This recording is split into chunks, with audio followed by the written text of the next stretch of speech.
Je viens de terminer ton sourcil, Sophie, donc on va maintenant passer au maquillage de ton œil. Pour cela, on va commencer avec l'utilisation d'un eyeliner que l'on va positionner d'abord au niveau de l'angle externe de ton œil.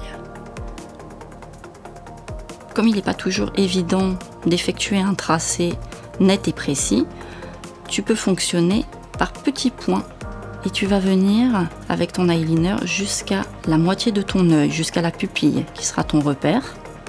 Et après, tu vas pouvoir utiliser un pinceau biseauté.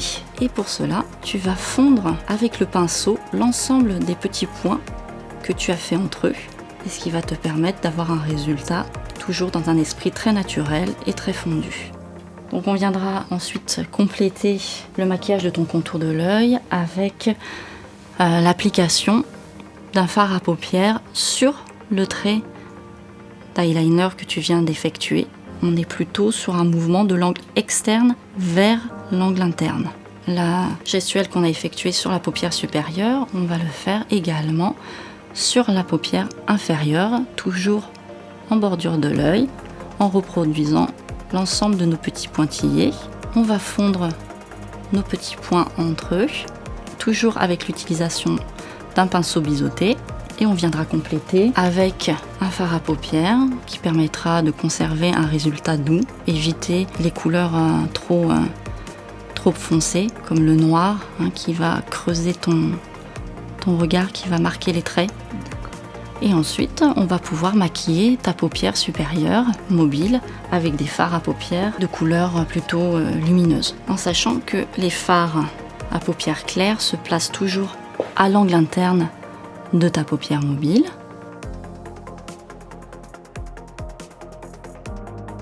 Et ensuite, on va venir prélever un fard de couleur plus foncée, et lui, on le placera au niveau de l'angle externe de ta paupière, ce qui permettra de donner un regard plus grand. L'idée est d'ouvrir ton regard, et donc ton fard à paupières de couleur foncée, tu vas venir le positionner entre la paupière mobile et la paupière fixe, là où la paupière mobile rentre à l'intérieur de ta paupière fixe. Également, tu peux faire un rappel sur ta paupière inférieure avec le fard de couleur foncée que tu vas placer toujours au niveau de l'angle externe, et ton fard à paupières claires que tu vas venir placer également sur ta paupière inférieure en angle interne, comme c'était fait précédemment.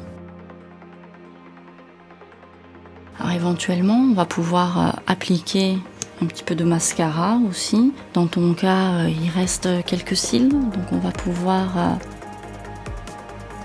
appliquer notre mascara.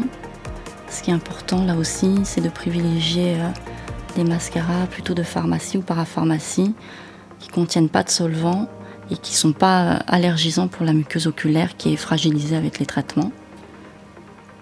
Enfin, pour terminer, on pourra aussi appliquer un fard de couleur lumineuse, de couleur champagne, beige, au niveau de la queue de ton sourcil qu'on a dessiné dans le tuto précédent. Ce qui va venir rehausser ton regard. Ça va lui donner de la hauteur. Ça va remettre aussi un petit peu de lumière dans tes yeux. Le maquillage, c'est joli lorsqu'on en met peu. Et voilà pour le maquillage du regard. Merci beaucoup.